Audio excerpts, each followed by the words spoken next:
Pasti Danau Toba tak dapat dipisahkan dari keberadaan Pulau Samosir yang juga dikenal menyimpan berbagai tanda tanya besar. Konon, menurut warga sekitar, pulau yang seringkali dijuluki sebagai pulau di atas pulau ini memiliki beberapa legenda dan mitos yang cukup tersohor, yaitu mitos tentang keberadaan kanibalisme yang terjadi di kampung Ambarita pada zaman dahulu. Ada pula kisah di balik terbentuknya batu gantung. Seperti apa kisah selengkapnya tentang kedua legenda dan mitos ini?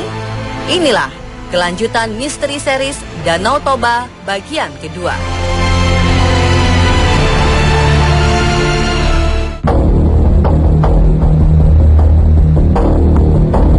Jika ditelusuri sejarahnya, konon sebuah kampung di Pulau Samosir bernama Kampung Ambarita pernah terjadi kanibalisme.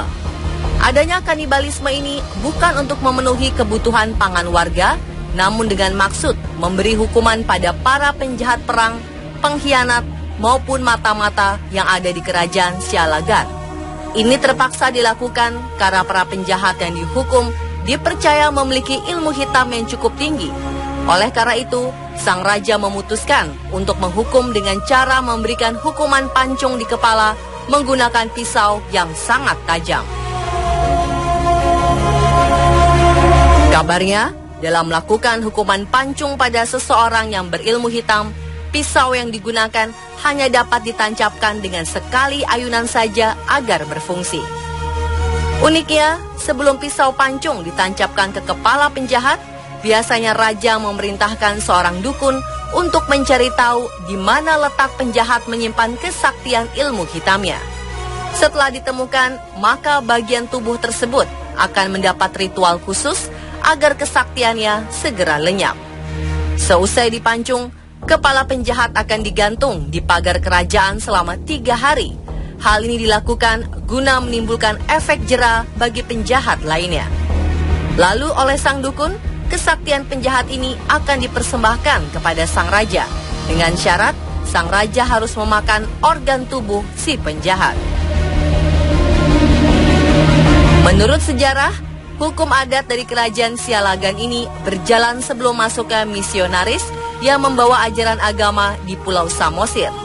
Setelah ajaran agama menguat, maka perlahan hukum adat kanibalisme pun perlahan mulai menghilang dan kini hanya menjadi sejarah saja. Kebenaran tentang legenda kanibalisme diperkuat dengan penemuan batu persidangan di Kampung Ambarita. Batu persidangan ini berupa susunan batu kuno yang berbentuk meja dan kursi yang berada di bawah pohon hariara tua. Pohon hariara sendiri diyakini sebagai pohon kebenaran, sehingga dapat memberikan petunjuk bijaksana saat sidang diadakan oleh raja.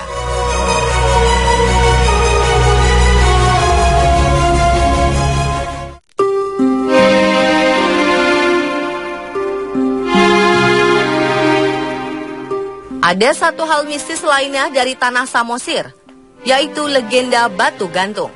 Konon, batu gantung di sisi tebing yang berketinggian 20-30 meter dari sisi danau ini merupakan salah satu daya memiliki kisah yang telah tersohor secara turun-temurun.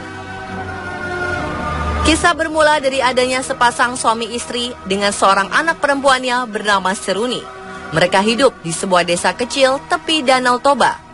Saat itu, Seruni merasa sedih karena sang ayah menjodohkannya dengan seorang pemuda yang masih sepupunya sendiri.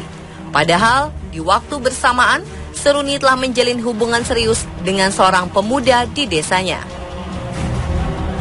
Seruni yang merasa putus asa akhirnya berpikir untuk mengakhiri hidup dengan cara menceburkan diri ke Danau Toba dengan turut membawa seekor anjing peliharaannya bernama Toki.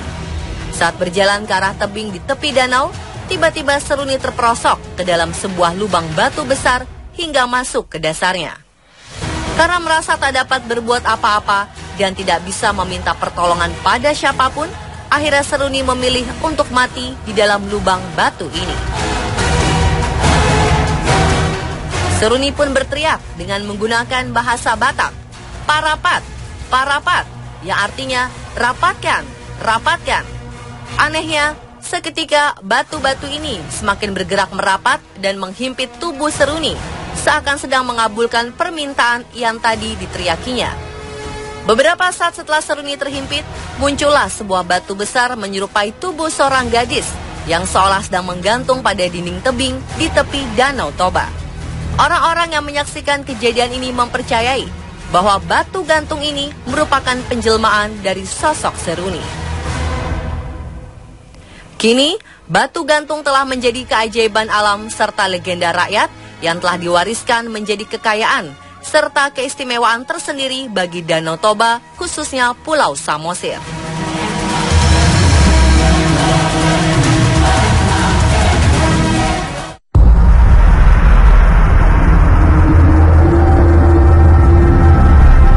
Beberapa pantangan memang berlaku ketika kita menginjakan kaki di berbagai tempat, tak terkecuali saat berada di Danau Toba.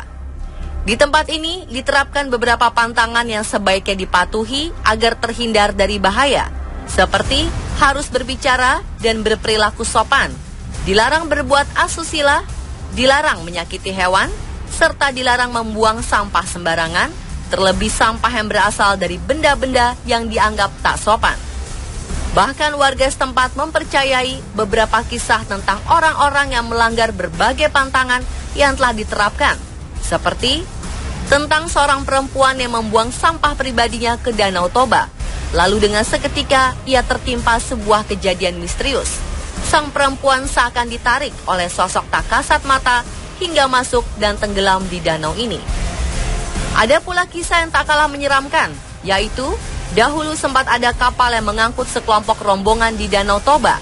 Konon, di tengah perjalanannya, seorang anak kecil nekat membuang kotoran ke danau ini. Dan seketika, kapal bot pun tidak dapat bergerak meski mesinnya hidup. Pemilik kapal akhirnya memutuskan untuk melemparkan setangkup sirih ke dalam danau, yang dipercaya warga setempat sebagai cara permintaan maaf kepada penghuni danau atas pelanggaran pantangan. Namun anehnya, kapal yang ditumpangi anak kecil ini tetap tidak dapat bergerak.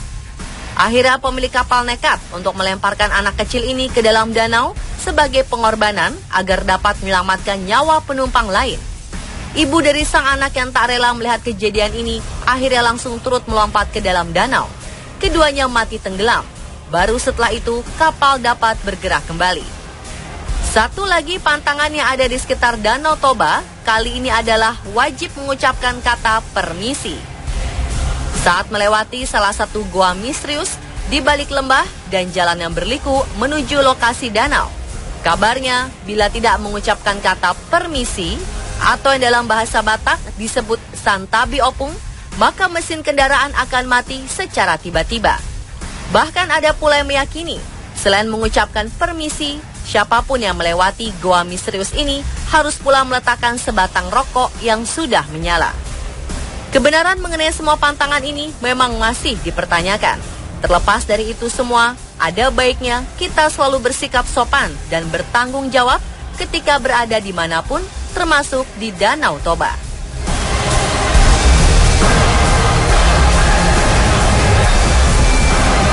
Dan itulah pemirsa, akhir dari kisah misteri Danau Toba.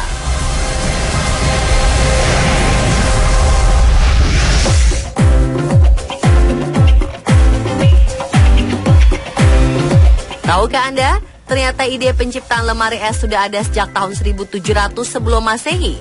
Saksikan informasinya dalam segmen baru Now and Then, tetap di On The Spot.